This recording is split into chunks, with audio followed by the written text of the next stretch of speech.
Ronnie, thank you. I'll simply say that I'm thrilled that the Tribune has an opportunity to partner with the LBJ School. We're going to do some great things together involving students and coursework and programs like this one. And so thank you very much, and thank you to Admiral Inman and the staff at the LBJ School for making that possible. Very much appreciate it. Welcome to everybody. It's an honor to be here today to put on the first of the Perspective series for the year. We have some terrific ones coming up. We know we have the Mayor of Houston, Bill White, in November, and some great ones coming up in December and January, and good plans for the spring. But today we're fortunate to kick off the Perspectives series this year with an old friend of Texas and UT and of mine, and one of the great journalists working in this country today, Karen Tumulty. Karen, many of you may know, is a native of Texas. She grew up in San Antonio, went to high school in San Antonio and Austin, graduated from Crockett High School, and then came to the University of Texas, where she graduated with a BA in journalism with high honors from the Communication School, went on to Harvard Business School, where she graduated with an MBA. She began her career in journalism with the San Antonio Light, but coming out of the MBA program at Harvard, went to work for the Los Angeles Times, where she spent 14 years as a reporter covering Congress and business and a number of topics, and now is in her 15th year with Time magazine. She joined the staff of Time in 1994 as a congressional reporter. In 1996, became a White House correspondent covering the Clinton administration, and in 2001 became national political correspondent for Time, a position that she still holds today. Karen, if you read the magazine, is a very present journalist. She's in the magazine practically every week. She writes things that you read not only in the magazine's print version, but also online. The Swampland blog may as well be the Tumulty blog, as far as I'm concerned, based on the number of times she posts and the fact that she seems to have such an ownership over the material. There are other bloggers, of course, who are wonderful, but I always read that blog for Karen. And one of the things that we've talked about over the years and that we'll talk about today is the way that her job as a journalist has changed. Is she really a print journalist who blogs, or a blogger who happens to publish in print? It's really a little bit of both. But the thing I want to say about Karen most of all, that I can say in Karen's presence and to all of you, is that if you ask people in the Capitol, who are the most respected journalists, who are the most fair journalists, what you'll hear from politicians, what you'll hear from fellow reporters, and what you hear from readers uniformly is that Karen is near the top of that list. It's an honor always to have her back in Austin. Please join me in welcoming UT alumnus Karen Tumulty. There's so much to talk about, and I, of course, last night thought, what are all the great things I'm going to talk to Karen about, not thinking that I would wake up this morning to discover the news that, depending upon your perspective, the Nobel Peace Prize was awarded to either President Obama or President not Bush. Right. Who actually won this? Who actually won the Peace Prize? Was it Obama or not Bush? And what are we, if anything, to make of the significance of this? Well, first of all, let me apologize for my voice, which isn't what it should be today. My understanding is that Kanye West has already issued a statement saying it should have gone to Beyonce. Excellent. But you know, I think the president, who, by all accounts, they were shocked at the White House when this happened. Apparently, it went out at 5 o'clock this morning from the Situation Room as one of their morning items of interest. So everybody got this little item of interest in their email saying Barack Obama wins the Nobel Peace Prize. I think he framed it right when he said, you know, this was more about aspirations and sort of what the world wants to be a call to action than, of course, anything that the president actually accomplished. But I do think that combined with Al Gore last year does suggest that the judges in Oslo, there is a definite not Bush caucus there. They cast a yes. vote, right? Yeah. I discovered this, as many people probably did this morning when they woke up, not in a conventional publication, but on Facebook and on Twitter. This was where I came upon the news. And the storyline today seemed to be that, even by people who are Obama's supporters and friends, that this is actually not a good thing for the president to have won this, because it confirms the sense that this is a guy who is being put in a position he's not qualified for. He's being given awards he hasn't actually won or earned. Is there a way that this can actually reverberate negatively back on the president, do you think? I think it really depends on how they handle it. And I think, like I said, I think the statement that he came out with this morning was graceful and humble, but they've got to, you know, they've got to be careful about this. I was struck, for instance, with last week when they were in Copenhagen. You know, people were going through Michelle Obama's speech and counting the number of times she used the word I and me. They do need to make sure that this is associated with his agenda and not with him as a person. Right. Now, of course, the other side of this is that his critics have to be careful as well, presumably, just as there seemed to be cheering about the U.S. not getting the Olympics in Chicago. There's, at least today, a concern that you overdo it on the criticism of Obama and, in fact, look like you're not supporting the president or supporting the general principle at work here. And that's right. And we saw a statement come out of the RNC, Chairman Michael Steele, an hour and a half probably before Obama's own statement, essentially saying this award is worthless. And I do think that at some point that makes it look like, again, you're rooting against the home team here. Everything is being politicized. Well, especially since, the RNC seems to be on the same page with, Hamas and the Taliban on this too, which issued similar statements. Well, let me transition away from that to something truly local and parochial, and that is the University of Texas. I'm staring at my friend Patty Hart, one of the great journalists at the Capitol who worked for Texas Monthly and still does for many years. She, along with Christy Hoppe of the Dallas News and Mary Walsh of CBS News, and I guess in the same orbit, Beth Frierking of Politico, you all were this kind of great group of students who are also at the Texan and who your lives have really been quite remarkable. The success you've had is a great reflection on the time that you were here and on the work that you did and on all of you. Can you talk about that time here at the university? This would have been in the mid-'70s, right? Yeah, it was, I think we were probably the first generation of people to come to journalism school post-Watergate, which was a really kind of idealistic time for journalism and for people having a sense of what the possibilities of journalism were. And, people were just flooding journalism schools at the time. We were naive enough to think that we faced a bad job market compared to what people are facing today. But it was a very energetic time. The Daily Texan, I think, was a real agenda setter, both in Austin and I think across the state. Yeah. It actually did present competition of a sort for the daily paper, didn't it? Right. At one point while we were there, and Patty, you'd be able to check me on this, I believe we lost our student AP rate because the Austin American-Statesman went to the Associated Press and contended that we were actual competition for them. Yeah. Well, we'll talk about the state of the media in a little while. I want to talk about the arc of your career, though. So you decided to go to business school after leaving the University of Texas. Clearly, you studied in the communications school, majored in journalism, and then came out and became a journalist. But you chose to go to business school as opposed to a different path. Why did you take that path? Because after I'd worked a couple of years at the San Antonio Light and was anxious to sort of move on. It was a really weird time in San Antonio journalism. They had a vigorous competition, but it was Rupert Murdoch's first newspaper in America competing against Hearst. And back in those days, the headlines were things like, baby eats LSD, pregnant cat gunned down. And so I was. And in fact, that was an actual. That was an Yes. actual headline, the cat one. Actually, it was gunned down, pregnant cat fights for life. So, I was pretty clear that I, wanted to move on from San Antonio at some point, and it occurred to me that, specialization was possibly, that there were parts of newspapers that were really expanding, and at that point, business sections were.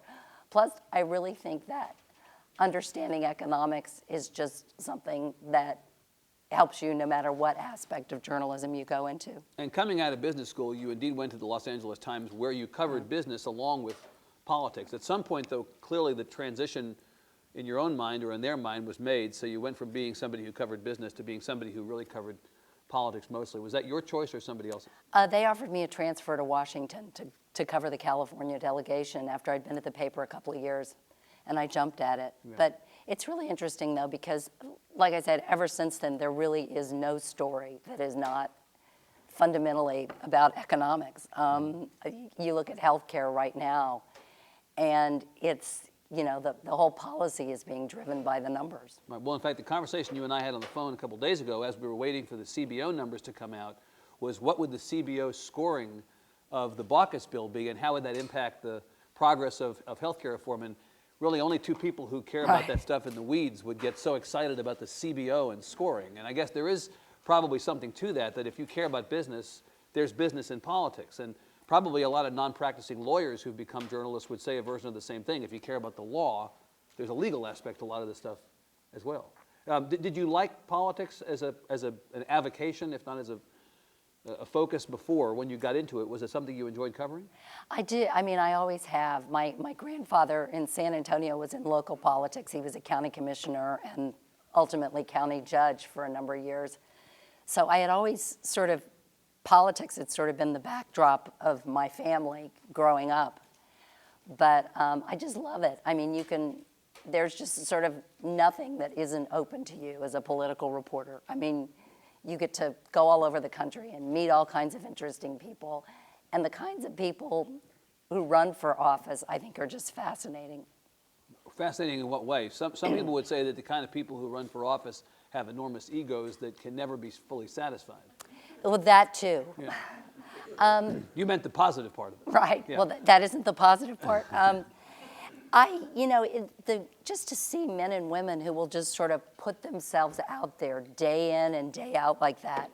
And also to, understand that what is driven on one level by ego ultimately does things that affects people's lives in such fundamental ways. Now, of course, there are a lot of people today who say, I would be running for office, but for people like Karen Tumulty and Evan Smith and Patty Hart, who make their lives as candidates and their lives as politicians hell.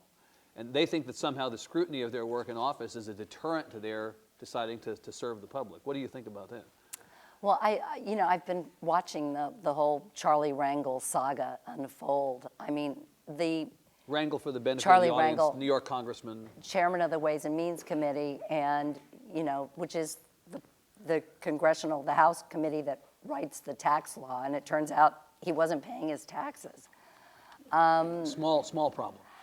But you sort of watch people get into this sphere where they are so insulated from just the normal standards and the normal questions that people should be held to, that I just don't think people in our business should make, any apologies about that. I do think there is a sphere of privacy. I mean, I'm not talking about digging into people's private lives, but I do think that questions like that are totally fair game and should be looked at, and probably should be looked at a lot more than they are. Yeah. Now Rangel, the heat is turned up. Since you brought up Rangel, let me just ask about that. The heat's been turned up on him now, and whatever prospects there were for him skating through this thing, it's looking harder for him rather than easier, isn't it? Right, yeah. Right. And I think, in fact, the lead editorial in the New York Times today, he's their hometown congressman. As Ways and Means chairman, he brings a lot of goodies to New York, but they are essentially saying they want to see him go. And when something like that happens, even today, that tends to be a reflection of the climate turning on such a politician. So you spent 14 years at the Times. What do you remember most about the experience of working for a newspaper in those days? Because clearly, whatever you think about the state of the newspaper business today, you and I were talking about this before, it was the fat and happy days of the newspaper business, of the journalism business back then, right? Yeah, it was. I mean, it wasn't just in the expense accounts that we used to have and things like that. But, although there was some of that. Oh, that was lovely. But but when I was in the LA Times Washington Bureau, we had over 40 people covering Washington. At one point, the LA Times had 3 people in Washington covering biotech. And you would go through the newsroom, and there was an actual labor beat, and there would be 2 or 3 people covering local labor unions, and 5 people covering education. And I think that it was great because you had a real sort of depth of experience and expertise. And those are all the people, unfortunately, who have walked out the door in all the waves of layoffs and buyouts. And I think this is the thing that we're gonna miss the most. I just think that there are some things that the internet just cannot, and crowdsourcing cannot duplicate. Your husband was at the LA Times for a long time. Still at the LA Times? He still is. He covers the State Department. So he's in Washington. So how big? 40 people back then when you were at the Times, between about 81 and 94, right? Right. How many people in the LA Times Bureau in Washington today? Oh boy, the thing is that they have been now combined with all the bureaus of all the Tribune papers, and it's probably less than half of that, plus they're serving 5 or 6 papers. Multiple markets. Wow. When you went to Time Magazine, you started covering Congress. Well, first of all, why did you make the leap from newspapers to news magazines? Obviously, Time then and now, but especially then, a very attractive brand. You get an opportunity to work there. It's a high point in your career. It was just an opportunity to try something different, to try a different kind of reporting and writing. You know, oddly enough, when I started at Time, you know, I was writing for a magazine. Probably, I'd say, at this point, 80% of my reporting and my writing goes directly onto the web and never sees the print edition at all. That's actually an interesting point I wanted to talk about. You and I talked about this the other day, that you had broken a story that got a lot of pickup nationally about a week ago when you interviewed former Republican Majority Leader of the Senate and former Tennessee Senator Bill Frist, who is a doctor by profession prior to getting into the Senate. I assume he's still doing something in the medical field since he left the Senate, and he indicated to you in an interview, you had this exclusively, that he would support some version of health care reform, unlike many of his fellow Republicans. But you did not write that story for the magazine. Right. It was really funny. Bill Frist has a book out, and so I had gotten an email from his book publicist saying he's going to be in town next week, and so you want to interview him when he's in town. And I said, well, I'd like to talk to him today. So Frist called me from his Amtrak train, and we were talking, and he was talking about health care reform and saying some very positive things about the whole effort and about Barack Obama for taking it on. And he just volunteered. And you know, if I were in Congress, I'd end up voting for it. And I said, what? And he said, I made him repeat it. And he said, yeah, I'd take a lot of heat for it, but that's what leadership is all about. Well, that was such an unusual, since then we've had a number of Republicans come forward and say pretty much the same thing. But Bob Dole. Tommy Thompson, the former governor of Wisconsin and HHS secretary, Right. And Scott McClellan, who ran the FDA and the Medicare and Medicaid This is programs. Mark, the brother of the former White House press secretary? Right, Yeah. and Arnold Schwarzenegger. Arnold Schwarzenegger. Michael Bloomberg, who used to be a Republican. But Frist was the first. Frist was the first. Right. But this was one of these things I could have, you know, waited for the magazine, but it would be coming out today, and this happened last Friday. So I didn't even wait to write a regular web story. I just put it directly onto our blog, and within 24 hours, it had had over 100,000 hits, right. And it had gotten an entire story written about it in the New York Times. Now, as a journalist, do you feel that somehow cheapens or diminishes or in any way negatively impacts the work that you do or the ability that you have? I mean, clearly the influence that you have is no less in a blog post like that than it would be in a long story because, as you say, 100,000 hits, New York Times story. Everybody around the world was saying Karen Tumulty broke this story by interviewing Frist. But certainly when you were back at the Texan with Patty and everybody else, surely you didn't imagine that the work product that you'd produce years later would be a blog post as opposed to a magazine story or a newspaper story. You know, I am not, my feeling, and this is a great topic of conversation. Anytime you get two journalists together over a beer, this is where the conversation goes. I mean, my feeling has always been that we are about getting information to people. And in whatever form or vessel that information takes, that's fine with me. You know, I'm happy to break news on Twitter. There are, you know, some people who think that this does sort of cheapen it, that everything needs to be wrapped in context and stuff. I don't think so. I mean, I think if you're adding to what the public knows, you need to go where the public is. Right. How much time do you spend these days on a percentage basis, just estimate, writing stuff that's going to see print, ink on physical paper, and stuff that is specifically targeted to the website for Time or specifically the Swampland blog? Wow, I would say, like I said, I believe at this point probably 80% of my time is doing stuff for the web. And if I really want to get it out there fast, I do it directly onto the blog, which doesn't have to go through editing. And like I said, then on top of that, there's Twitter. Right, and you're actually one of the journalists, I think, who does use Twitter regularly. You now have your own hashtag, thanks to this Well, experience. thank you. Which, That's I know flattering. these days, that is the pinnacle of one's career in journalism, to have your own hashtag. Christy Hoppe, your friend, great bureau chief of the Dallas Morning News here in Austin, said on a panel that we sat on together a couple weeks ago that often now the newspapers, at least, have stopped reporting a lot of political stories just outright, and that almost the entirety of their work comes to life on a blog. In your case, you are still publishing long stories often for the magazine, but is it more thematic pieces typically than news? Isn't that what it is? More summary pieces than? Right. You have to, these days the magazine stories come in at a much higher altitude. I mean, we don't do the news of the week anymore. There's just, by the time our magazine comes out, we figure people already know the news of the week. So what we try to do is give them some perspective, give them, a way of thinking about it. But I had a really interesting experience in January of 2008. I got a call from Teddy Kennedy's people. Word had gotten out that he was going to endorse Barack Obama the next day. So they called me up and they said, do you want to be behind the scenes, backstage when this happens, when the whole Kennedy family bestows their benediction on Barack Obama? So I said, sure, but this was a Monday morning. Our magazine closes on a Wednesday. It wasn't going to be on the newsstands until Friday. And I had this great front row seat, all to myself, of this amazing event. Right. So I podcasted, I blogged, I wrote a story for our website, I blogged some more. By Wednesday, I got an offer to be on The Daily Show. So by the time the magazine had come out, I had used this information in about 4 or 5 different forums. Mm-hmm.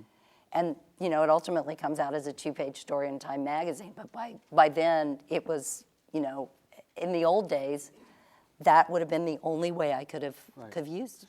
Let me ask you a cynical question, as only one can in a week in which a venerable brand like Gourmet is folded, which is still kind of hard to imagine.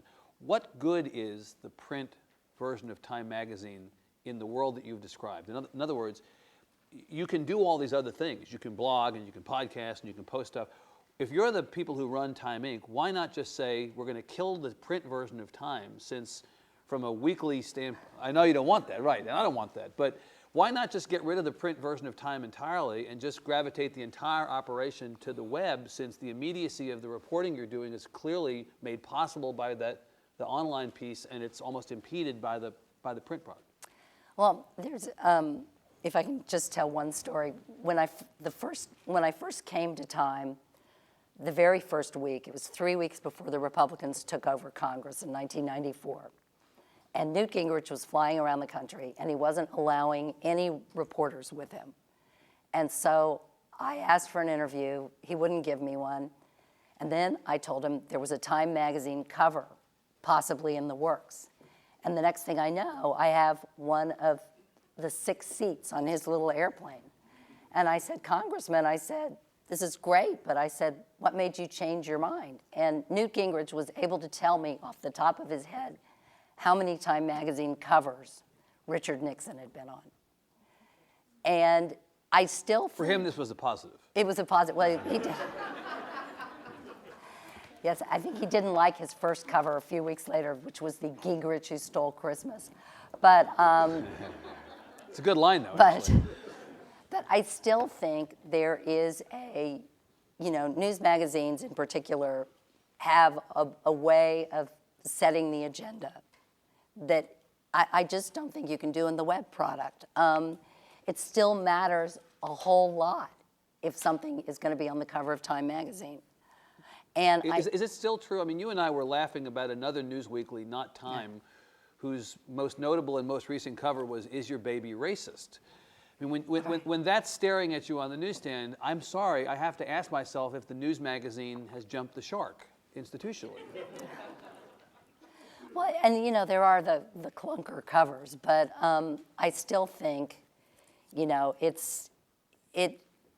it still gives you a chance to raise issues and set the agenda in ways the web has not yet adapted to. Do you believe that the people who publish exclusively online or almost exclusively online, like your friend Beth Freer-King at Politico and her colleagues, who've clearly shaken up the way that news is reported, or But by the way, Politico is still making most of its money from the because of its print product, right? But clearly the impact that it is felt by Politico, the impact it has out in the world, I should say, is the online product. And you've got a lot of other people who are competing largely online, whether it's Arianna Huffington's site or the Josh Marshall Talking Points Memo site, people who are playing in the same pool that you are. Do you look at those people as peer competitors? Oh gosh, yes. Yeah. There's for instance, when the first torture memos came out, all the big newspapers and magazines sort of went through them, wrote the headlines, and were sort of done with it a few months back. But it was one blogger, a woman named Marcy Wheeler, who spent the weekend going through these documents and counting the number of times they had waterboarded Khalid Sheikh Mohammed. You know, it was one blogger's enterprise, and what she did ended up, I think, completely reframing the debate. And there is just remarkable work being done out there by bloggers. And, you know, the best of it makes all of us better. I'm tempted to ask why the New York Times or Time Magazine or the Washington Post didn't have somebody counting those times. Why did it Why did it take a blogger to do what you would imagine a reporter for one of the big media operations should have done and would have done? You know, there's no good answer to that question. There are a lot fewer journalists than there used to be at mainstream publications. But that was one of those things that when everybody else saw it, they went, you know, it was so obvious. And it's the same thing, Josh Marshall at Talking Points Memo. I mean, there would not have been a U.S. attorney scandal if it hadn't been for one blogger connecting dots in a way that absolutely no mainstream publication was. Now, the advocates for fair and balanced journalism, which I put in air quotes, would say that, well, Josh Marshall is a polemicist. Josh Marshall's site is a liberal site, and therefore anything that Josh Marshall writes on these topics should be summarily dismissed as, you know, advocacy journalism. It's not the kind of stuff that good, honest, honorable people publish. What do you say about that? Well, I think that just because it's advocacy journalism doesn't mean it's not right. And with Josh Marshall, what happened was he was onto something, and it was a legitimate issue. And you know, that is what drove it. It was the substance that finally drove it, not the advocacy. Let me come back into the work that you did as White House correspondent for 5 years at Time. So you covered the latter part of the Clinton administration. You got in there right as the going was good. Right. Huh? Or bad, Or bad. Or, you know, but in our world, you know, bad for the rest of the country, great for us. So, you know, if journalists are selfish about it, in some ways, their bad news is our good news, right? So you got in there just as the Lewinsky scandal was in the preseason. Right. It was ramping up. Talk about what it was like to cover that. Well, my feeling about the White House beat in general is that the White House beat is the most prestigious bad job in journalism. Unlike Capitol Hill, where people have to answer your questions because they cannot get away from you, at the White House, you're essentially at the mercy of whoever deigns to return your phone calls. And the Lewinsky thing was just horrible because there were only 3 or 4 people in the building who even had the information. Basically, the whole White House went into lockdown for a couple of years. And also, it just changed, you know, everything became confrontational in a way that I think, you know, the American public recognized it a lot better than those of us who were sort of, you know, in the little atmosphere that we were in. What do you mean by that? Well, ultimately, you know, people decided that this was not, I mean, it was a big deal, but it was not the entire beginning and end of the Clinton presidency. And I think that in some ways, when you are in a real hothouse environment of like a big scandal, it is sometimes hard to sort of see the context. Is that the case with the White House generally? Because, you know, there's been a lot of criticism, of course, in the last administration about how the White House press corps more or less laid down in the run-up to the Iraq War, and even in the beginnings of the war, didn't there's been a lot of criticism, fairly or unfairly, of the White House press corps not doing its job, and I wonder if there was a similar situation there where you're so close to it that you've got no perspective on it from the outside. Well, it's also true that there are some stories that they got faulted for that really can't be reported from the White House. I mean, there was good work being done in the run-up to the war by outfits like McClatchy, but not by their White House reporters. It's just not, it's not a good position. One of the reasons that I don't think it's the most satisfying job in journalism is that you don't have the tools to put things in perspective, I think. And, you know, what goes on in the White House briefing room is often, you know, it's reporters performing for other reporters. Well, in fact, it's theater on both sides, isn't it? Right. So you covered the big dog all those years, huh? So what was he like? Talk about Clinton. You must have had a lot of interaction with him. What was he like? You know, you never really know what they're like, because with politicians, you know, if you're a reporter, they are always on. They're always sort of almost performing when they're in front of you. But Clinton was a very interesting person. And at one point, after the whole impeachment saga, I was on a trip to South America, and they invited about 8 of us out to dinner with him. And it was a 3-hour off-the-record dinner. But one thing that was clear is that this guy just was still, this goes around in his head constantly. And I'm now reading, Taylor Branch has a new book out called The Clinton Tapes. And you can really see, you know, that it is just something that he is never going to kind of get over or ever going to feel like he's truly vindicated. So when he goes on Meet the Press 2 weeks ago and he talks about the vast right-wing conspiracy, he's really as much projecting his own view of things these years later as he is assessing the reality of a situation. Right. Yeah. I'm interested to be reminded that you left the White House beat in 2001 to become national political correspondent at exactly the moment that a fellow Texan was arriving in the building. Right. It seems like Time magazine would have demanded that you remain in that job to interpret the particular tribal habits of this guy, and in fact that didn't happen. Did you leave that beat by choice, or did they ask you to leave? The person who'd been the national political correspondent had gotten promoted to my boss, and he asked me if I wanted the job. And I felt like, as I said, I don't think the White House is something I wanted to do forever. And as national political correspondent, I just really feel like I have a much greater latitude to cover stories that I think are interesting. But I'm still over there a lot. I mean, I interviewed Obama in July on healthcare. Right. So it just gives me a chance to expand. Looking back over those 8 years, do you wish you were in there with him? I mean, no. No? No. Why? Because it is so confining in that building. But wouldn't he have been interesting and fun to cover?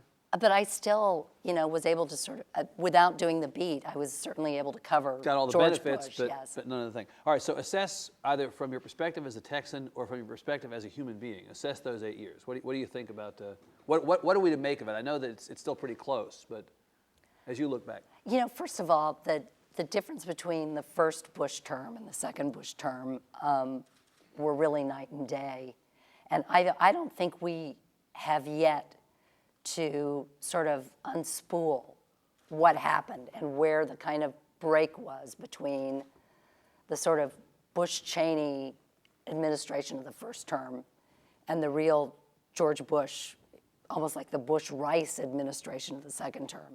You make that much of a distinction between the two terms? Absolutely. I think a lot of what happened in the second term was trying to sort of walk away from a lot of what had happened in the first term. So the reporting that Time magazine, I think, in fact, did in great detail several months ago on a rift that had developed at the end of the administration between President Bush and Vice President Cheney, you give credibility to the factual premise of that Yes. there was a division between the two.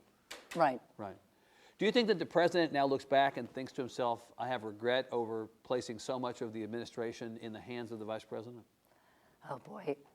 You know, I will be interested in reading his memoirs on that. You think he'll actually address that? No, I mean, George Bush is not somebody who I think has that sort of way of looking at things. But you do have to wonder. Right. Let me, before we open up the audience to questions of you, better questions I'm sure than I've asked so far, let me ask you about Obama. What's your read on Obama? You said you interviewed him in July. You've obviously watched a lot of presidents now come and go. Is he up to the job, as his supporters say, or is he an accident of history, as the critics of the presidents will say as well? Well, in a few months when he wins the Heisman Trophy, right. That was the best line of the day, sir. Right. I think that what is just astonishing about this presidency is not only how much has been put onto his plate, but then what he has chosen to take on. And I think healthcare being Exhibit A. I mean, this is a president who has decided that he is going to do very big things, and he is going to be judged by whether he can, this is not small ball, this is large ball. Yes. Yeah. Is he concerned so much? Do you get the impression he's concerned about how he'll be viewed? Will it be sufficient for him? Will he consider himself to have been successful if he tries these big things and fails for having tried them? Boy, how he considers himself. He is a man of just extraordinary self-confidence that he wouldn't be where he is if he didn't have that. So is it arrogance, as some suggest, do you think? I think that if he fails at this, I think that is how it's going to be read. That the result will be the basis for interpreting the lead up to the that it was just too much. And it's really interesting because as much as people were making a lot of what happened in August with the crazy town halls and the death panels and all that stuff about health care, I had my interview with Obama in the fourth week of July, and he was surprisingly frank about his own difficulties in his own worries about the fact that he was losing the public, that people had decided that he was taking on too much and that it was just all about big government. And he said, it's the greatest frustration in my public life that I cannot find a way to communicate with what to me should be the simplest case possible to make. And it was the first time I had ever heard that kind of self-doubt coming out of Barack Obama. And to hear him doubting his own abilities as a communicator was truly remarkable. And do you think that's affected his rebranding of the healthcare reform bill, as we've seen in the last couple of weeks? That was the very point at which he suddenly started calling it health insurance reform as opposed to health reform. Healthcare reform, right. All right, speed round before we open it up to the audience. Who will be the Republican nominee for president in 2012? Oh my gosh. Oh, I'm always terrible at these things, so put nothing to. I would say Tim Pawlenty is the guy you ought to keep an eye on now. By the way, apparently he's going to Iowa now too. Yes, he is, that's right. Will health care reform pass by the end of the year? Yes. Will there be a public option? No. Will the Dow get to 10,000 before unemployment gets to 10%?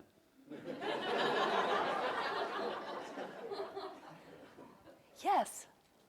Will Texas win the national championship? It better. Okay. Let's give Karen a hand. I see it now. UT better win national championship, #Tumulty. Right. That's under 140 characters. We're going to use the remainder of our time for questions.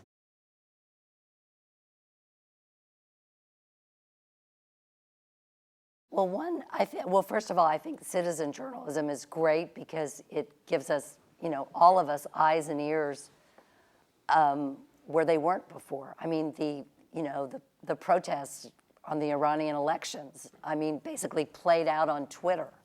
And it was really powerful stuff.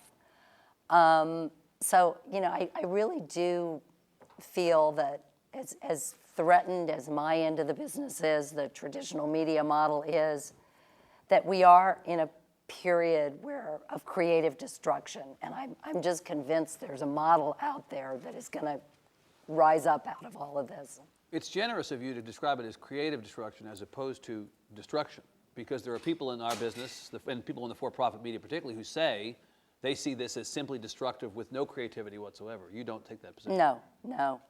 And, you know, I was basically, I did not become a blogger by choice.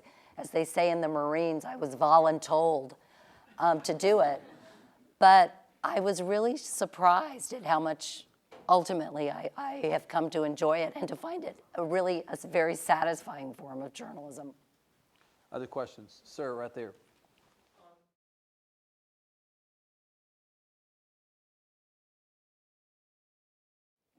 Well, I certainly think, you know, the polling shows that America as a country has become much, much more polarized. And it starts at about 1990. And if you know, part of it is the way congressional districts are now drawn. I mean, you either live in a liberal district or a conservative district. I think part of it is being driven by the kind of media we now have. The fact that, you know, if you don't want to listen to somebody who disagrees with you, you don't have to. You know, if you're conservative, you can listen to conservative talk radio. If you're liberal, you can go to liberal bloggers. And I do think that is the part of what's happening in the media that is corrosive. And I think it's corrosive to our democracy. And I also think that, you know, it's corrosive to the truth. Because, you know, there are people out there who just fundamentally believe things that are simply not true. And as a result, I do think there is a responsibility for those of us who are in sort of the mainstream media, the people who think that we're sort of apart from all this stuff, that there wasn't when I first came out of school, which was, there's a real responsibility now on people like us to actually say, this is a lie, this is true, where I don't think we had quite that much of a burden before these changes. Let me ask you, before we take another question, about the rightward-leaning part of the questioner's point. Your competitor, Howard Feynman at Newsweek, refers to the RNC. The RNC stands for Rush Newt Cheney. His view is that the Republican Party has been taken over by the shouters and the most rightward flank. David Brooks wrote a column in the New York Times not long ago in which he said that he believed that those guys had been unfairly given control of the party, that they really have no influence. Mike Murphy said on Meet the Press this week that those folks couldn't deliver a pizza, let alone an election, and yet so much attention is being paid to them as driving the debate. What do you make of all that? Well, I think that this is partly a reflection of the fact that the Republican Party itself has shrunk so much. Basically, the moderates have been wiped out. And, you know, ultimately, this is a party that is going to come back. But when it comes back, it's not going to be, I think, on the basis of the shouters. It's going to be on the basis of finding a message that resonates with independents and with moderates.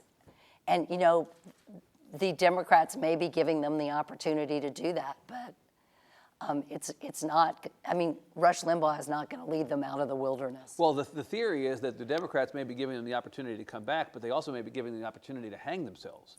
In that, if they continue to go down this path of Rush and those folks, that maybe the Republicans are going to be worse off rather than better off. And in fact, polling shows that the Republicans are still very far down in the esteem of the general population. Well, I think these next midterm elections are going to be very interesting to watch on that score. Democrats are going to lose seats in both House and Senate? Right. Are they going to lose the majority in either body? If you look at the polling of the last couple of weeks, that people are now for the first time talking about that as a real danger. It's at least a risk. Yeah, I'm still not convinced that it's that bad yet, but things are not going in the right direction for the Democrats. Okay.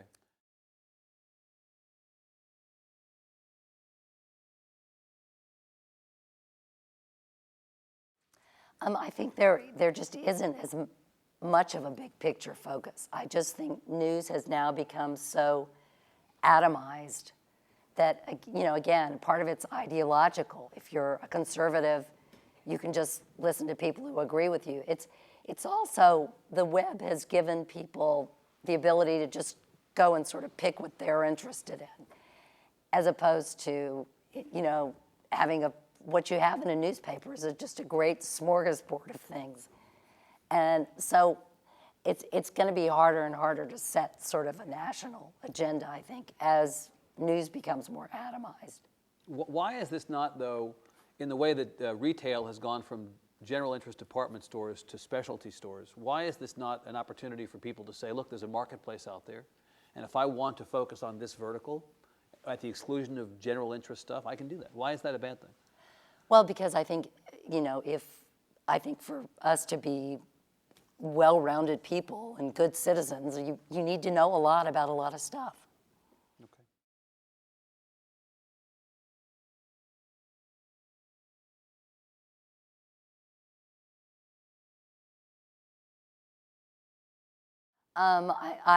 You know, again, I just don't think there is the evidence of, I mean, I basically think the 9/11 commission did believe it got to the truth. I think they believe they fundamentally got to the basics of what happened.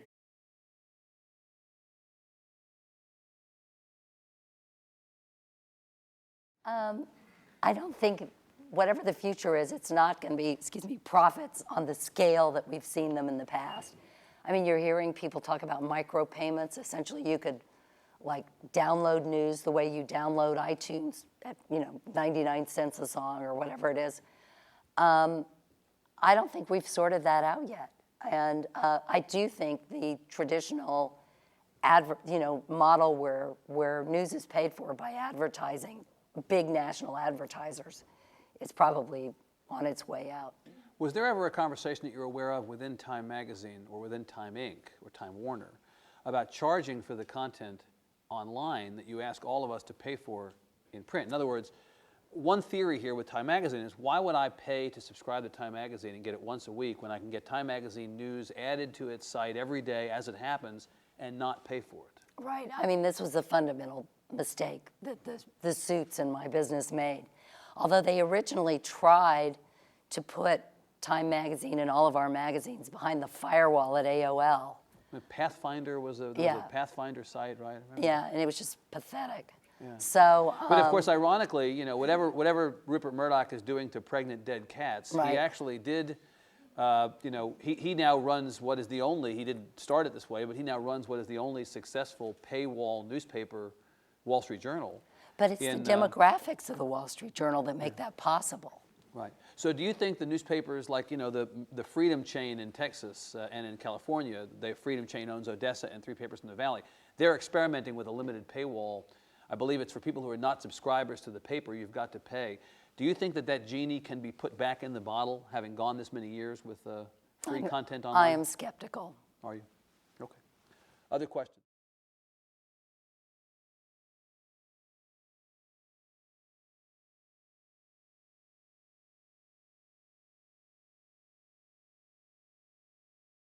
In my interview with Obama, I asked him about LBJ and how he had gotten things done. And just a couple of weeks before that, he had asked Nancy Ann DeParle, his healthcare advisor, to write him a long memo on just exactly how LBJ had managed to do this. And Obama argued that essentially LBJ had a lot of tools available to him that are not available to a president now. And one is there are so few people in the middle in Congress. There are so few people that you can actually do deals with these days. But that, you know, there were some things that were applicable. I mean, and he said that was one of the things that was driving his belief that you should actually reach for this. But I do think that as long as there are people, you know, there's so little in the middle and so few people to deal with, it becomes very hard to do big things in Washington. I mean, essentially, you've got one Republican in all of Congress who's in play to vote for the health care plan. That kind of tells you. And may still not. Right. Isn't it true, though, that as well as LBJ had the middle, he also had going for him lack of transparency in the sense that There are so many more media sources, and there's so much more scrutiny of the president today. You can't really do anything in secret, and everybody in the country now knows every little detail of this. So it's a little harder to just kind of work. It's our fault, as always. We're But the I would problem. disagree because, you know, for instance, the White House made some really big deals with the hospital industry and with the pharmaceutical industry to get their support of this bill, and we still don't know what's in those deals. Right, that's true. To the questioner's point about Afghanistan, quickly, do you want to say a word or two about that? Is General McChrystal going to be in his job much longer, you think? I don't see how they can get rid of General McChrystal since Obama hired General McChrystal and he hired him as a problem solver. I think this is a very difficult spot that he's in right now. And ironically, you know, if he's going to get through his policy on Afghanistan, it now looks like he's going to have to do it with the Republicans, not the Democrats. Right. Ronnie, we have time for a couple more? Okay.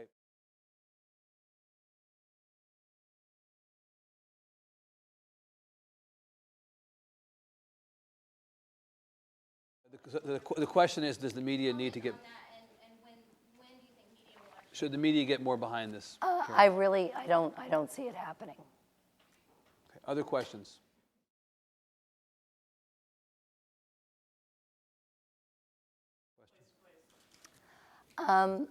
You know, I do think it is, I just think that what really drives reporters and what you, if you start to lose it, you should hang it up, is curiosity.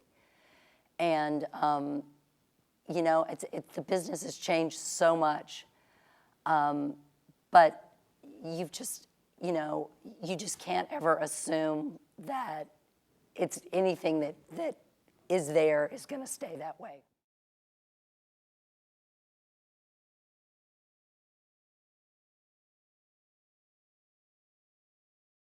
You have comments, don't you? We do, on your blog? and Yeah. basically, time has been different. We don't moderate the comments.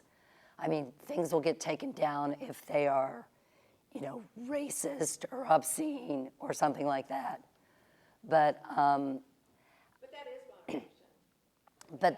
well, except that there are a lot of sites that they won't post comments until they go through them all.